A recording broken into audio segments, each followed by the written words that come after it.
Really quickly on in my childhood, I felt like I didn't belong in my family unit. I felt like I was the black sheep of my family. And when I started in my early, probably 17, 18, I started to realize that something had happened in my childhood, and that's the funny feeling. And started working through and talking to other family members, and realized that I had been sexually molested by my grandfather. I started having real resentments that my mom hadn't taken care of me as a child.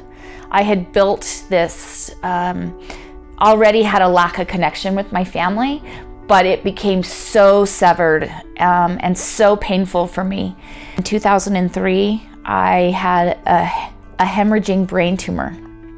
And when they removed it, they caused a bunch of nerve damage in my head, and that led me on my path of opiate addiction.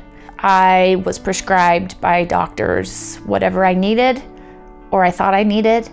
And when I started taking them, originally it was only for my physical pain. And very quickly, there was a shift for me that I knew and understood that this was numbing something emotionally that I had been searching for my whole life, since I was that 3-year-old little girl explaining to my mom that something just didn't feel right. So my kids were struggling, my marriage was struggling, and I started to realize that this is just not how I wanted to live anymore.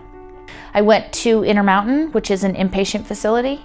I had never really thought of an outpatient program, to be honest. I had only thought through detoxing and figuring out what that looked like. Never really thought about what my aftercare or my outpatient program would look like. And there was a group of us that left Intermountain together and came to Brick House. And I call them my tribe. They're the people that I've gotten sober with and the people that I do this daily recovery with. So I needed an environment where I could be safe working through some of that trauma or some of my past experiences. I was very lucky because the groups were small and are small, and my tribe, or the people that I was in recovery with, were in those groups. And so I felt very safe. What I learned was, and what I know, is that I got sober in Intermountain, but I learned how to stay sober at Brick House.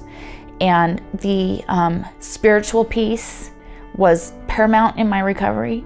I had a huge gaping spiritual hole that I didn't even know I had until I got here. I've been able to build connections with people, spiritually, and with myself. And for me, without those 3 different aspects, I don't stay sober and I don't stay in recovery.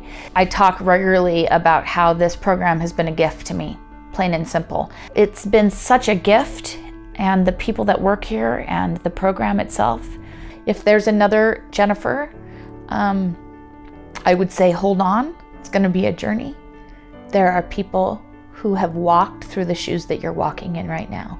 There's hope. I stay in recovery because of what I learned here at the Brick House, and that knowledge has just created a completely different life for me.